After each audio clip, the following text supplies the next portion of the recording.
So here is the Harden Volume 7s. I managed to get these on sale for, I think it was £60, so which was really cheap. Just wanted to see what they were like really. I'm not a basketball player, but I do like kind of the latest sort of shoes and sort of seeing what they're like and whether they're kind of any good to sort of wear on a day-to-day basis for lifestyle wear. I like what Adidas are doing at the moment, and each sort of signature athlete has a different design aesthetic, and they're allowing sort of freedom to basically come up with designs. And some of them look very sort of Yeezy-esque slash futuristic vibes, which is what Adidas kind of is doing at the moment. And it's just nice to see and refreshing, and just to have a kind of unique and different take on the shoes. And the prices aren't too bad either, even though they're using sort of synthetic material. There seems to be a good amount of tech in each of these. This one I like the outsole. It seems to got nice sort of traction pods here, which is made of herringbone, and the back's got this kind of radial traction. It's got a kind of boost in the midsole, and then also basically I think there's light strike in there as well, which I think should be sort of inside the boost midsole, which allows you sort of basically makes your shoe sort of lighter and I think quicker off your feet. This kind of inner lining here with the basically allows you to kind of be locked in more in place, which I like, the inner booty. And it seems to be quite sort of ventilation. It's got sort of ventilation holes in there as well. I'm not sure if you can sort of picture that, but that's also really very nice. I like the fact they have like minimal kind of branding for Adidas, so you can sort of see that it's a signature shoe. But yeah, it's really cool, and it's designed on a puffer jacket, so that's why you've got this material here, which is similar to a puffer jacket, quilted material. And then here you've got the kind of fabric. My only issues with the shoe is basically I have a mark here on this particular one, and then also on the heel, the plastic heel, it's got kind of these weird sort of scuff marks, and it's not just on this one shoe, it's on both shoes, so I'm not sure what that's about, but it must be to do with the manufacturing process. I thought maybe it's some sort of humidity that's got in there, but it's not that. It's just, I don't know, it looks like it's just marks on it in general. Maybe it's glue stains, I don't know, but you can probably see that in the lighting.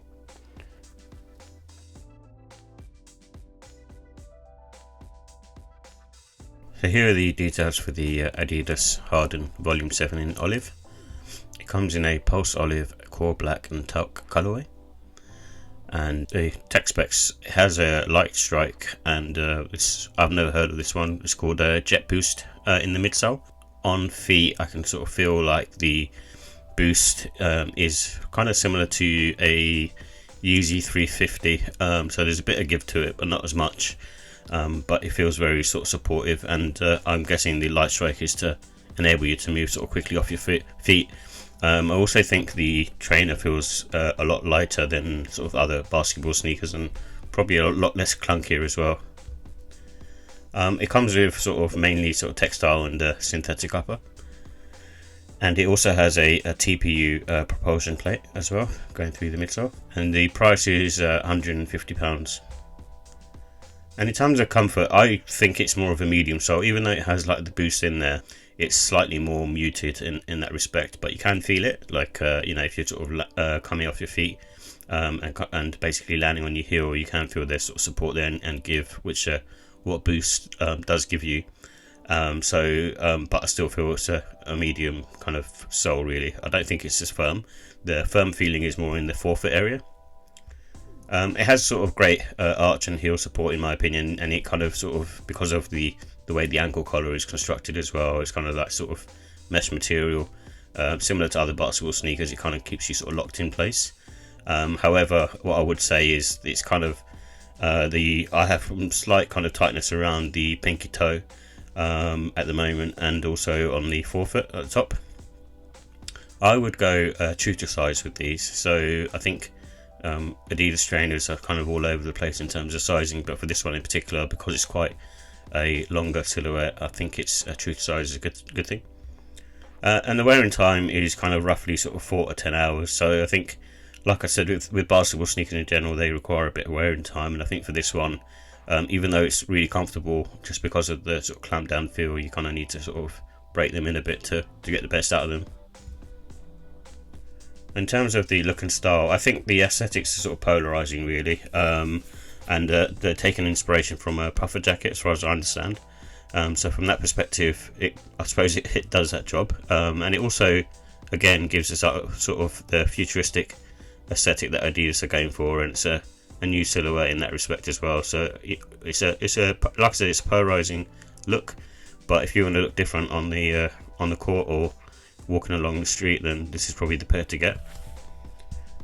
I think because of the materials and the way the sneaker is constructed, I think any type of weather is probably good for this, but I think spring, autumn and winter time is a good bet, because it's more of a sort of secure and not much breathability, in my opinion, in terms of the shoe itself, and that sort of locked in feel. I think the only issue would be is the front. I'm guessing that's what they mean by talc.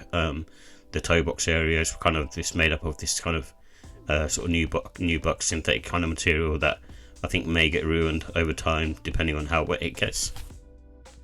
And you can kind of dress these up sort of casual, smart casual. I mean, bearing in mind this is a basketball sneaker, so usually they're kind of a bit more on the casual side. So, but with this particular pair, because it's kind of got the sleek lines, you can probably maybe even dress up sort of smart casual depending on what outfits you wear. And I think it's best with sort of the black and the olive laces, really. I don't think white would work so well in these, but because there's quite a lot of olive and black, so in that opinion I think that probably works best. But I think the black laces in general just seem to offset that quite nicely. In terms of the pros, it's a new silhouette, so I kind of like that. It's got great tech as well, so it feels really nice on foot. It feels quite a lot different than sort of other basketball sneakers, but in a good way, and that's because it's sort of lightweight and just feels comfortable and more sort of softer on foot. The cons are it's a polarizing sort of look and style, so it's not for everyone. I think you have to put them on feet to kind of understand whether you're right like this or not. In terms of price, that's another issue. The price is sort of £150, which I think is quite high. But you do get good tech in this, but I got mine on sale, so I paid very sort of low for this, sort of almost sort of half the price. So I'm kind of sort of happy with the price that I paid, but I think full price is probably stretching it a bit. And like I mentioned earlier, just having sort of tightness around sort of the pinky toe area and slightly on the forefoot, on the top of the forefoot. In terms of the ratings, I think I'd give the look and style a 3 out of 5. It's a polarizing look, and I probably wouldn't have bought it if I didn't get it on for a good price. However, once I've had it in hand, I kind of like the comfort level that it gives, and I can understand that for if you would have this on the basketball court, I think they probably would perform really well because of all the things that I've mentioned. And the quality is really good as well, so I think a lot of the Adidas sneakers in general seem to be of good quality. I think the only issue for me was just the markings on the heel. So on the back of the heel and the clear plastic, it had marks on there, so I think that's kind of what's slightly giving it a lower mark in my opinion. And the pricing, I'd give it a 4. Like I said, I think it's priced slightly too high comparable to sort of other basketball sneakers, and I think Adidas probably need to undercut the pricing compared to other manufacturers so they can get a bit more sales. And overall I give it a 4. I think it's a nice sneaker. Like I said, it's a polarizing look, but the thing is the quality of the materials in terms of the construction and the build and what you get in terms of the tech and the comfort, I think is really nice.